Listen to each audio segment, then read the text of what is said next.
안녕하세요. 조인 목사입니다. 오늘은 사도행전 13장에 있는 이야기를 이제 여러분과 나누어야 하는데요. 저는 사도행전 가운데 가장 중요한 장면이 기록된 부분이 바로 이 사도행전 13장이라고 생각합니다. 제 개인의 어떤 견해일 수도 있고요. 여러분도 이제 제가 이렇게 이 13장의 말씀을 설명하는 이야기를 들어보면 정말 13장이 중요하구나 라고 하는 것을 또 저와 같이 느끼는 분도 있으실 줄 압니다. 13장에는 굉장히 많은 에피소드가 들어있는데요. 그래서 저는 13장의 이야기를 좀 여러 부분으로 나누어서 여러분들에게 한번 천천히 설명해 드릴까 합니다. 먼저 오늘은 그 첫 시간, 13장의 그 첫 시간으로 요한 마가라고 하는 사람에 대한 이야기를 해보려고 합니다. 우리가 흔히 최초의 복음서라고 부를 수 있는 마가복음의 저자로 알려진 요한 마가. 요한 마가가 이 사도행전에 그의 모습이 여러 번 등장하거든요.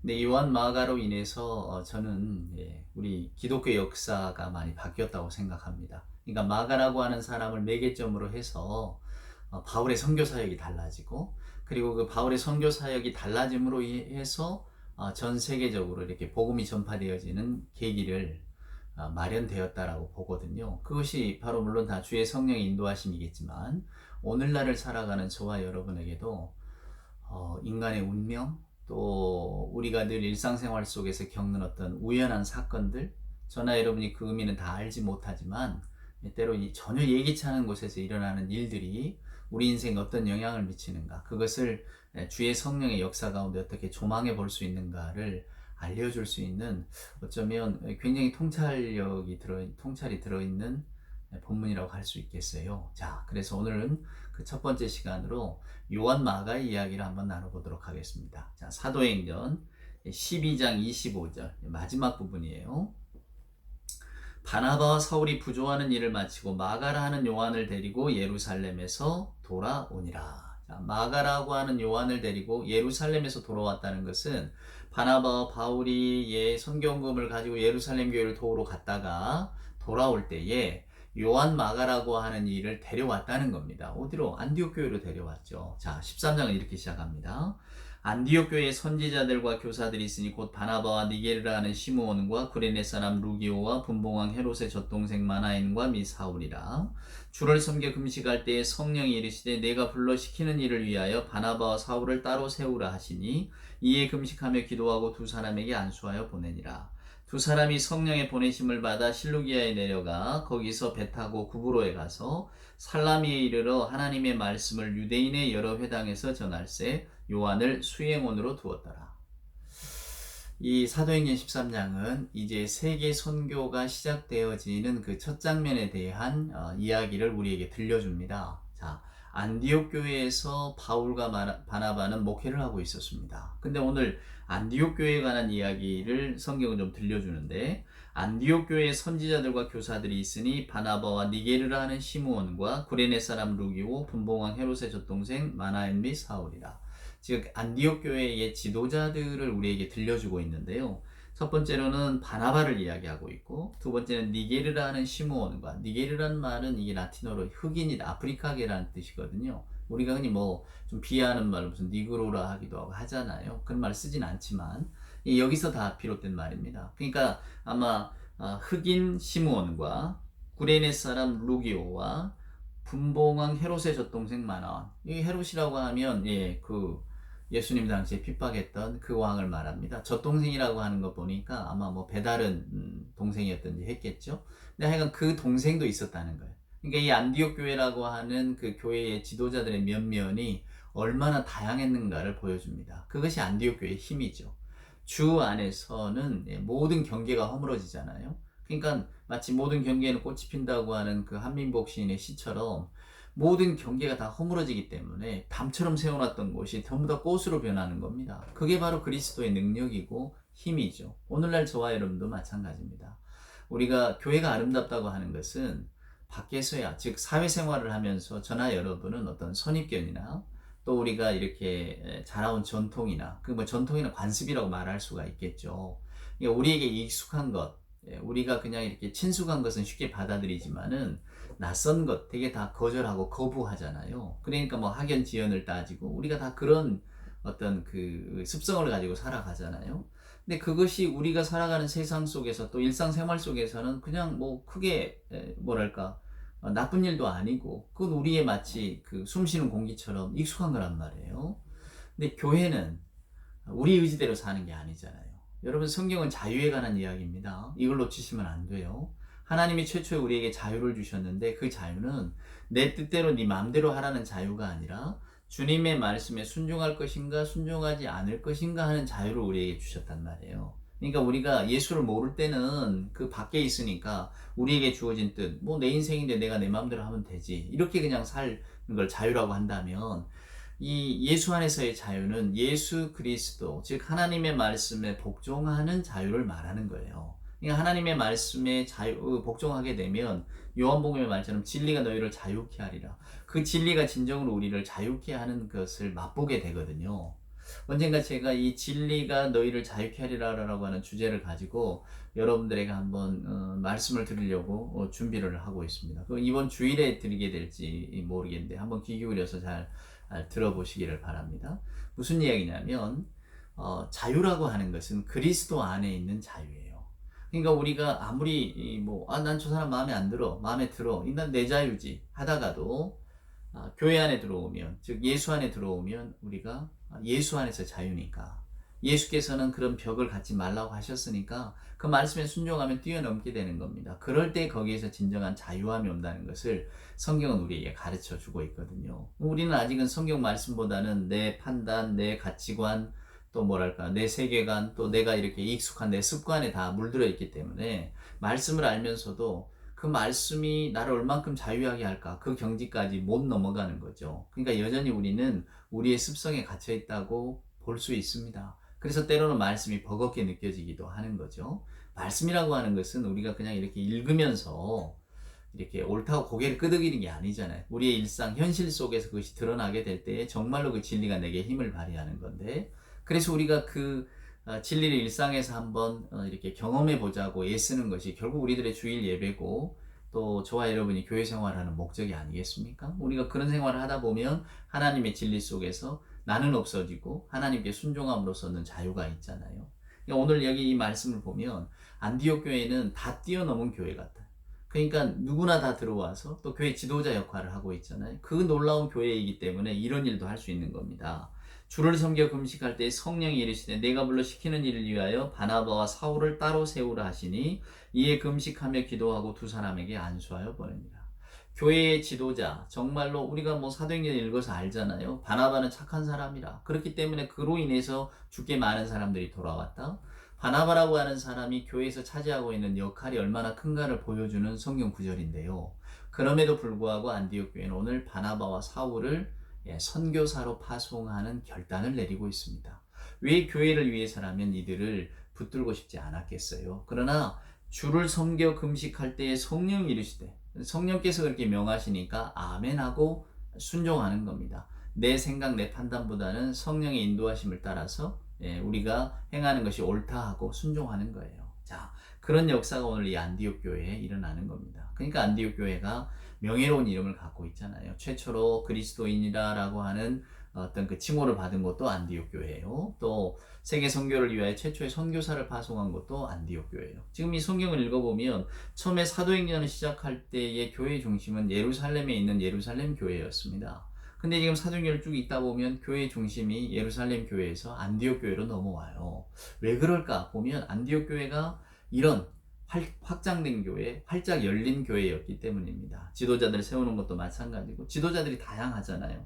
예루살렘 교회의 지도자들은 다 유대인들인데 오늘 그래서 그 유대인들이 예루살렘 교회가 그걸 다 내려놓자고 헬라파 또 그 집사들을 뽑잖아요. 그런 광경을 보여주었지만 그러나 안디옥 교회는 이제 한 발 더 나아가서 심지어는 자기들이 섬기고 모시고 있던 교회 지도자들까지도 세계 선교를 위해서 내어주는 그런 결단을 내리게 된 겁니다. 사도행전은 분명하게 이걸 말합니다. 주를 섬겨 금식할 때에 성령이 이르시되 사람이 일이 아니라는 거죠.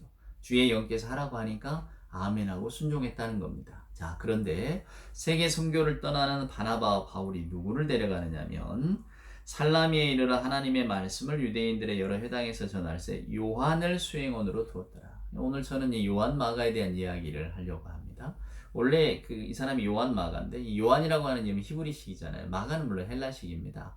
제가 전에 사울 바울 이야기를 해드렸듯이 뭐 사울이 크게 결심을 하고 이름을 마치 창시 개명하듯이 바꿨는가 그런 의미가 아니고요. 사울이라고 하는 것은 히브리식 이름이고 바울은 로마식 이름인 겁니다. 오늘 요한 마가도 마찬가지죠. 그럼 이 마가라고 하는 사람 누구였는가? 예루살렘에 갔을 때에 바나바와 사울이 데리고 돌아왔다고 하잖아요. 우리는 요한 마가에 대해서는 좀 단편적으로 여러 가지를 알고 있습니다. 그건 뭡니까? 최초에 성경에 이렇게 등장할 때 예수님께서 최후의 만찬을 하실 때에 이 요한 마가의 집에서 머뭅니다. 근데 여러분, 엄밀하게 말하면 요한 마가가 아니고 마가의 어머니 마리아의 집이죠. 그죠? 네, 마리아라고 하는 이가 이게 받아들였던 이게 마리아의 아들이었다는 겁니다. 근데 그 마리아가 누굽니까? 우리가 성경을 이렇게 읽어보면 마리아의 집, 이 우리가 흔히 마가의 다락방이라고 하는 이 마리아의 집 가운데에서 엄청난 일들이 많이 일어납니다. 예수님이 제자들을 데리고 최후의 만찬을 가지셨던 그 집, 부활하신 주님께서 두려움에 떨고 있던 제자들을 찾아가셨을 때 만났던 그 집, 그리고 예수께서 부활 승천하신 후에 120명의 교인들 함께 모여 기도하던 그 집, 물론 오순절 성령 성전의 한 기퉁에서 이루어졌지만은 그렇게 기도하던 집들, 거기가 바로 마가의 다락방이었던 거죠. 그러니까 일종의 뭐랄까요, 최초의 교회, 최초의 어떤 교회 아지트, 교회의 어떤 그 모종판 같은 교회의 그런 곳이었다는 거예요. 그런 곳의 아들이었다는 겁니다. 그러니까 이 요한 마가는 아마도 아버지는 일찍 돌아가신 것 같은데, 그러니까 그 마가의 아버지 이름은 등장하지 않는데요. 어려서부터 어쩌면 예수 그리스도를 보았을 것이고 또한 그리스도의 제자들과 더불어서 주인집 아들이었으니까요. 뭔가 이렇게 목도한 게 많지 않았겠습니까? 그런데 오늘 여기 등장하는 바나바라고 하는 사람이 결국 생질이었다고 하는 거 보니까 이 바나바하고 아마 요한의 어머니 마리아하고는 이게 남매간이었던 모양이죠. 이렇게 인척 관계가 연결이 되어지는 겁니다. 자, 그래서 바나바가 아마도 바울에게 내 조카가 신실한데 좀 데리고 가자. 그렇게 해서 요한 마가를 데리고 왔던 것 같아요. 그러나 여러분이 분명하게 기억하셔야 될 것은 요한 마가는 유대인의 집에서 자란 유대적 신앙 습성을 가지고 있었던 사람이라는 겁니다. 그래서 이제 나중에 이게 문제가 생겨나는 거예요. 자, 그래서 요한 마가를 데리고 왔습니다. 마가를 수행원으로 뒀다고 하잖아요. 수행원이라는 여러분 말 뜻이 뭡니까? 우리가 요즘도 많이 그냥 수행원입니다. 이렇게 많이 쓰기도 하는데, 그러니까 결국은 바나바와 바울이 전도 여행을 떠날 때에 일종의 젊으니까, 조금 젊으니까. 여러분 그러면 바나바와 바울은 나이가 얼마였을까? 대개 이제 학자들은 우리 성경에는 바울의 정확한 나이는 언급되어 있지 않아요. 물론 바나바도 마찬가지고. 근데 바나바가 분명히 바울보다는 손위 사람이었던 건 분명하고. 그러면 성경 신학자들은 보통 바울이 아마 예수님하고 연배가 비슷했을 것이다 라고 이야기를 하거든요. 왜냐하면 스데반이 죽고 막 이럴 때 바울이 그 앞에 있었잖아요. 그러니까 바울이 어느 정도 그렇게 유대의 율법사들, 문파의 어떤 지도자 역할, 이렇게 두드러진 활동을 하기 시작하려면 적어도 30은 넘었을 것이다. 그렇게 추측을 합니다. 그러니까 이제 사울의 나이가 예수님과 좀 비슷하게 된 거죠. 근데 사울이 다메섹 도상에 가다가 회심을 했잖아요. 그리고는 돌아와서 이제 많이 내가 회심을 했노라고 이야기하지만 사람들이 안 믿어주잖아요. 그리고 거기에서도 핍박이 가해지고, 원래 우리 편이었는데 저놈 이상하게 헷가닥해서 예수를 그리스도라고 전한다. 잡아 죽이려고 하잖아요. 그러니까 바울이 잠시 몸을 피합니다. 그래도 안 돼서 고향으로 돌아가는데, 그 고향 다소에서 나중에 바나바가 안디옥 교회에서 같이 목회합시다 라고 바울을 찾아오기까지 그 시간이, 정확한 시간은 우리는 알 수 없습니다만 적어도 10여 년의 세월은 훌쩍 지난 그런 시간이었을 것이다, 이렇게 말들을 합니다. 그러니까 무슨 이야기냐면 바울이 죽을 때 나이가 60이 넘었는데 그 어간을 이렇게 비추어 보면 그 나이가 나오는 거예요. 바울이 전도 여행할 때. 그러니까 바울이 결국은 오늘 안디옥 교회에서 최초로 파송을 받았을 때 나이가 얼마였냐? 적어도 50이에요. 적어도 50입니다. 그때 당시 50이면 이미 인생을 마감할, 인생을 정리할 나이예요. 이게 놀랍죠. 사도 바울이 전도 여행을 바나바와 함께 떠날 때 그들의 나이는 청년의 나이가 아니었다는 거예요. 지금 우리 식으로 이야기하면 다 은퇴하고, 은퇴도 훨씬 지난 나이에 그들은 복음의 열정을 가지고 새로운 길을 나섰다는 겁니다. 그래서 누가 필요했는가? 수행원이 필요했던 것 같아요. 젊은 사람. 아무래도 짐도 져야 되고 또 뭔가 굳은 일이 있으면 그걸 해야 되잖아요. 그러니까 오늘 성경에 여기 수행원이라고 돼 있는데 이게 원래 히페르테스라는 헬란 말입니다. 무슨 말이냐면 왜 그 베너 같은 영화를 보면 유다 베너가 잘못 실수해서 뭐 이게 뭐죠? 벽돌을 떨어뜨리고 그것 때문에 결국은 붙잡혀서 로마의 노예로 팔려가잖아요. 누이하고 어머니는 문둥병 때문에 한센병 때문에 따로 이렇게 뭐랄까 이 그 주거지로 쫓겨나가고요. 근데 그때 그 이제 유다 베너가 맨 처음에 가서 로마의 그 노예로 끌려갈 때 한 일이 뭡니까? 그 배 밑에서 노젓는 일이었잖아요. 그러다가 이제 로마의 장군을 구하게 되고 그의 양자로 들어가게 되면서 또 이야기가 쫙 펼쳐지는데, 근데 그 이야기입니다. 그러니까 그 유다 베너가 맨 처음에 가서 배에서 이렇게 노졌던 이런 하인들, 이 사람들을 휘페르테스라고 불렀거든요. 말이 좋아 수행원인지 노예입니다, 노예. 노예는 뭡니까? 매여 있는 사람이죠. 주인이 명하면 명하는 대로 해야 되는 사람이에요. 그런 사람으로 요한 마가를 데리고 갔는데 이 마가가 어떻게 합니까? 여러분 한 장 넘겨보시면 사도행전 13장에 보면 13절 바울과 및 동행하는 사람들이 바보에서 배 타고 밤빌리아에 있는 보가에 이르니 요한은 그들에게서 떠나 예루살렘으로 돌아가고 그들은 보가에서 더 나아가 비시디아 안디옥에 이르러 안식일에 회당에 들어가 앉았다. 무슨 이야기입니까? 13절에 보면 보가에 이르니 요한은 그들에게서 떠나 예루살렘으로 돌아가고, 무슨 얘기인가요? 수행원으로 따라 나섰던 요한 마가가 여기 보가에서 예루살렘으로 가버렸다는 거예요. 그러니까 수행원으로 수행을 하듯 떠났던 젊은 마가가 갑자기 떠나버렸다는 겁니다. 도대체 여러분 무슨 일이 벌어졌을까요? 요한 마가는 왜 자기 삼촌이잖아요. 삼촌이자 또 신앙적으로 아마 존경했을 사도 바울을 따라서 최초로 선교 활동을 하러 여기 보가까지 왔는데, 안디옥에서. 요한 마가로 보면 예루살렘에서 안디옥에서 보가까지 굉장히 긴 거리를 굳은 결심이 없이 왔겠습니까? 기쁜 마음으로 따라왔겠지. 근데 도대체 무슨 일이 있었길래 여기 보가에서 요한 마가는 다시 예루살렘, 자기 집으로 돌아가 버렸던 것일까요?